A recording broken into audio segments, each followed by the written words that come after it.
Alagang Kimi Yarn. Paulo, mas lalong bumagwapo at bumabata. Anong sekreto?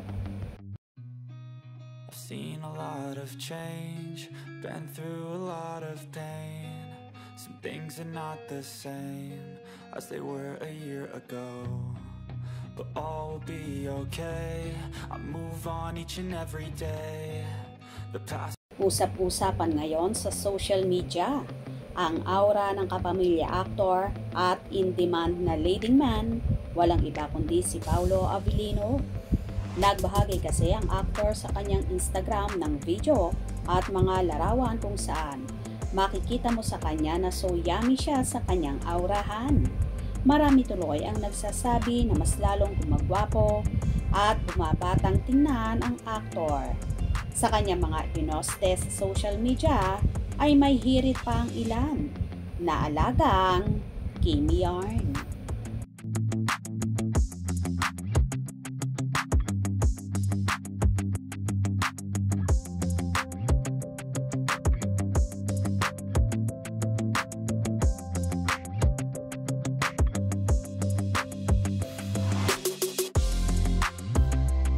Hindi nga maiwasang maling sina Kim at Paulo simula na magkasama sila sa mga hit na seryeng Linlang at What's Wrong with Secretary Kim, kung saan may gagawin din silang new movie, ang My Love Will Make You Disappear, na inaabangan na ng kanilang mga tagahanga.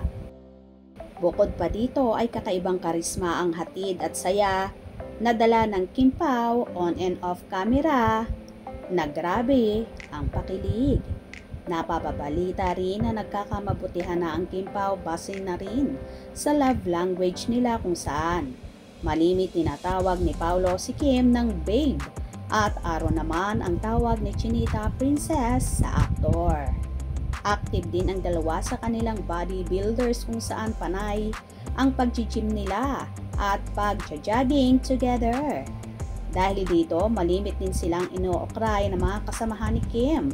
Mapait Showtime or ASAP Natin To ay palagi siyang pinipiga ng mga kasamahan. So happy naman ang mga ka-work ni Chinita Princess, lalong higit ang kanyang mga kaibigan na nakikita nilang so happy si Kim sa piling ni Paulo at totally nakamove on na nga sa kanyang past relationship. Anyway, inaabangan naman ng lahat kung aamin na ang Kim Pao sa matamis nilang relasyon.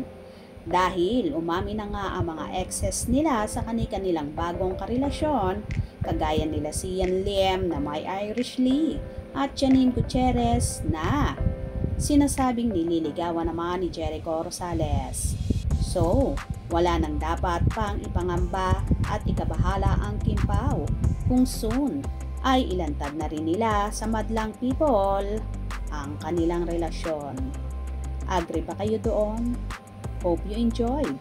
Please subscribe for more info.